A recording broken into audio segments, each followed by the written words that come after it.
لہٰذا وہ تم پر سبقت نہ کرنے پائیں، چنانچہ انہوں نے فوراً اسلام قبول کر لیا اور کہا ہم اپنی قوم کو اس حالت میں چھوڑ کر آئے ہیں کہ کسی اور قوم میں ان جیسی دشمنی نہیں، یعنی کہ دنیا میں سب سے زیادہ لڑنے والے وہ لوگ ہیں۔ بس اگر اللہ تعالیٰ آپ پر ان کو اکٹھا کر دے تو آپ سے بڑھ کر کوئی اور معزز نہ ہوگا۔ انہوں نے وعدہ کیا کہ وہ اس دین کی دعوت دیں گے اور آئندہ حج میں آپ سے پھر ملاقات کریں گے۔ اب ہم پڑھتے ہیں پہلی بیعت عقبہ۔ عقبہ ہے کیا؟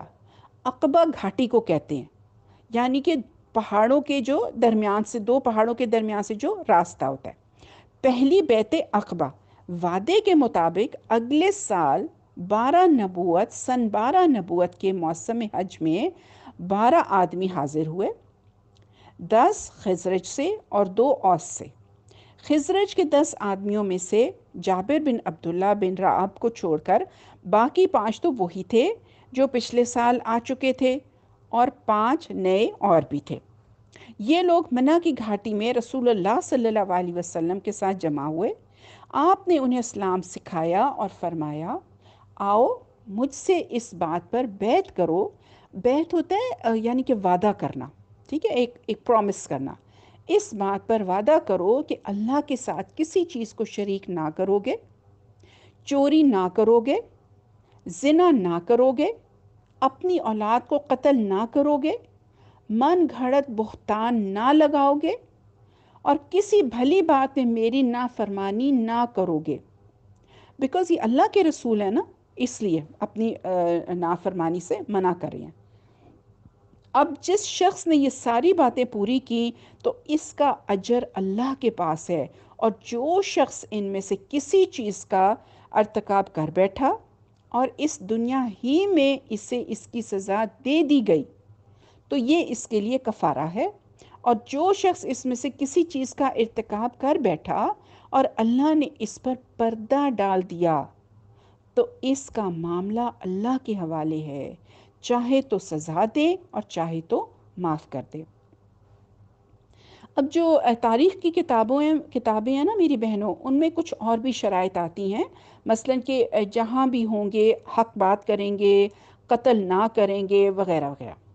اچھا، اس پرومس پر ان سب لوگوں نے بیعت کر لی، یعنی کہ وعدہ کر لیا کہ we will not do all these things. اب ہم دیکھتے ہیں کہ یثرب میں اسلام کی دعوت۔ اس کے بعد جب یہ لوگ واپس ہوئے تو نبی صلی اللہ علیہ وسلم نے ان کے ساتھ حضرت مصعب بن عمیر رضی اللہ تعالیٰ عنہ کو روانہ فرما دیا تاکہ وہ لوگوں کو قرآن پڑھائیں اور دین سکھائیں۔ حضرت مصعب بن عمیر نے حضرت ابو امامہ اسد بن زرارہ رضی اللہ تعالیٰ عنہ کے گھر قیام فرمایا۔ پھر وہ دونوں اسلام کی تبلیغ کے لیے سرگرم ہو گئے۔ ایک روز دونوں ایک باغ میں تھے کہ اوس کے سردار سعد بن معاذ نے اپنے چچیرے بھائی اسید بن حضیر سے کہا ذرا جاؤ ان دونوں کو جو ہمارے کمزوروں کو بے وقوف بنانے آئے ہیں ڈانٹ دو۔ اسید نے اپنا نیزہ لیا اور ان دونوں کے پاس آئے۔ انہیں اسد نے دیکھا تو حضرت مصعب سے کہا یہ اپنی قوم کا سردار تمہارے پاس آ رہا ہے، اس کے سامنے اللہ کی سچائی بیان کرو۔ حضرت اسید آئے اور ان کے پاس کھڑے ہو کر بولے تم دونوں یہاں کیوں آئے ہو؟ ہمارے کمزوروں کو بے وقوف بناتے ہو، اگر تمہیں اپنی جان پیاری ہے تو تم ہم سے الگ ہی رہو۔ حضرت مصعب نے کہا کیوں نہ آپ بیٹھیں اور سنیں۔ دیکھیں پھر اپروچ کرنے کا طریقہ کیا تھا۔ کہتے ہیں اگر ہماری بات پسند آئے تو مان لیں، ناگوار گزرے تو جو بات بھی آپ کو ناپسند ہو ہم اس سے رک جائیں گے۔ تو انہوں نے کہا تم نے انصاف کی بات کہی، اور اپنا حربہ یعنی کہ نیزہ گاڑ کر بیٹھ گئے۔ حضرت مصعب رضی اللہ تعالیٰ عنہ نے اسلام کی بات کی اور قرآن کی تلاوت کی۔ پھر دیکھے کیا کیا، وہی ٹول استعمال کیا، دل نرم کرنے والا، قرآن کی تلاوت۔ حضرت اسید نے دین اسلام کو پسند کیا اور اسے قبول کر لیا اور حق کی شہادت دی۔